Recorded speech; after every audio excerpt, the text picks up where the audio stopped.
23 جمادی الاولیٰ قرآن و حدیث کی روشنی میں اسلامی تاریخ غزوہ دومۃ الجندل 25 ربیع الاول سن 5 ہجری میں رسول اللہ صلی اللہ علیہ وسلم کو اطلاع ملی کہ شام کی سرحد سے قریب دومۃ الجندل کے مشرک قبائل نے قافلوں پر ڈاکے ڈال رکھے ہیں اور گزرنے والوں سے سامان لوٹ لیتے ہیں۔ نیز یہ بھی معلوم ہوا کہ انہوں نے مدینے پر حملہ کرنے کے لیے ایک بڑی فوج جمع کر لی ہے۔ ان خبروں کے پیش نظر رسول اللہ صلی اللہ علیہ وسلم نے صبا بن عرفہ غفاری رضی اللہ تعالیٰ عنہ کو مدینے کا امیر بنایا اور سخت گرمی، ریگستانی سفر اور ناسازگار حالات کے باوجود 1000 صحابہ کا لشکر لے کر ان کے مقابلے کے لیے روانہ ہو گئے۔ مسلمان شدید گرمی کی وجہ سے رات میں سفر اور دن میں آرام کرتے تھے۔ 10 منزل طے کرنے کے بعد صحابہ نے دومۃ الجندل پہنچ کر قیام فرمایا۔ ان پر آپ صلی اللہ علیہ وسلم کا رعب طاری ہو گیا اور گھبراہٹ کے عالم میں دومۃ الجندل کے گورنر کے ساتھ بھاگ کھڑے ہوئے۔ آپ صلی اللہ علیہ وسلم صحابہ کرام کے ہمراہ جنگ کیے بغیر مدینہ منورہ واپس تشریف لے آئے۔ اللہ کی قدرت، چیونٹی کی دور اندیشی۔ اللہ تعالیٰ نے چھوٹی سی مخلوق چیونٹی کو دیکھو، قدرت نے ان کو اپنی غذا جمع کرنے کی کیسی حکمت سکھائی ہے۔ اپنی غذا جمع کرنے میں چیونٹیاں آپس میں ایک دوسرے کا کس طرح تعاون کرتی ہیں اور سب آپس میں مل کر سخت گرمی اور سخت سردی کا اسٹاک جمع کر لیتی ہیں تاکہ اطمینان و سکون سے اپنے سوراخوں میں بیٹھ کر کھایا کریں اور باہر نہ نکلنا پڑے۔ یہ کیسی دور اندیشی ہے، یہ سمجھ چیونٹی کو کس نے دی؟ ایک فرض کے بارے میں، بیمار کی نماز۔ رسول اللہ صلی اللہ علیہ وسلم نے فرمایا، نماز کھڑے ہو کر ادا کرو، اگر طاقت نہ ہو تو بیٹھ کر ادا کرو، اور اگر اس پر بھی قدرت نہ ہو تو پہلو کے بل لیٹ کر ادا کرو۔ فائدہ: اگر کوئی بیمار ہو اور کھڑے ہو کر نماز پڑھنے پہ قادر نہ ہو تو رکوع و سجدے کے ساتھ بیٹھ کر پڑھے۔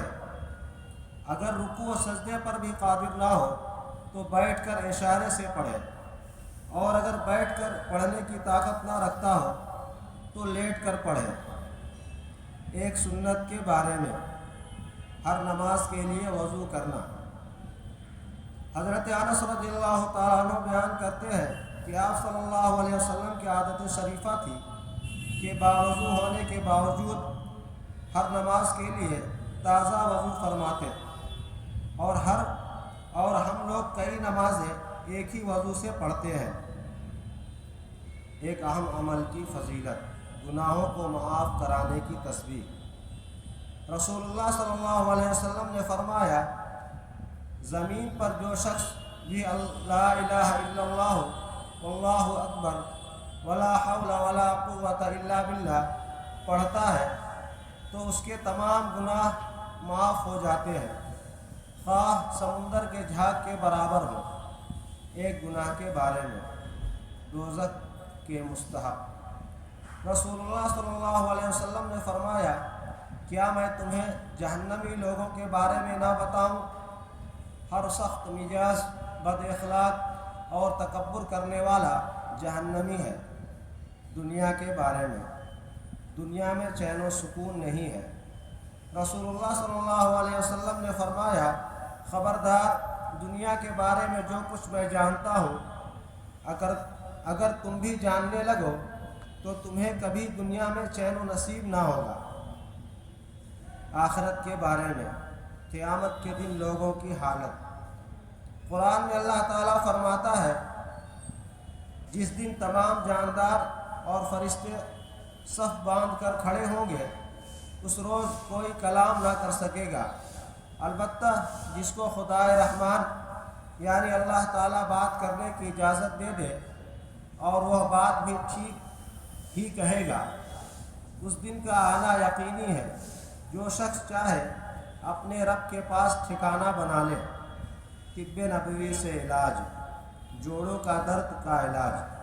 رسول اللہ صلی اللہ علیہ وسلم نے فرمایا انجیر کھاؤ، پھر اس کی اہمیت بتاتے ہوئے ارشاد فرمایا اگر میں کہتا کہ جنت سے کوئی پھل اترا ہے تو وہی ہے، کیونکہ جنت کے پھلوں میں گٹھلی نہیں ہے، اور انجیر کا یہی حال ہے، لہذا اسے کھاؤ، اس لیے کہ یہ بواسیر کو ختم کرتا ہے اور جوڑوں کے درد میں مفید ہے۔ قرآن کی نصیحت۔ قرآن میں اللہ تعالیٰ فرماتا ہے تمہارے رب نے فرمایا ہے مجھ سے دعا مانگو میں تمہاری دعا قبول کروں گا۔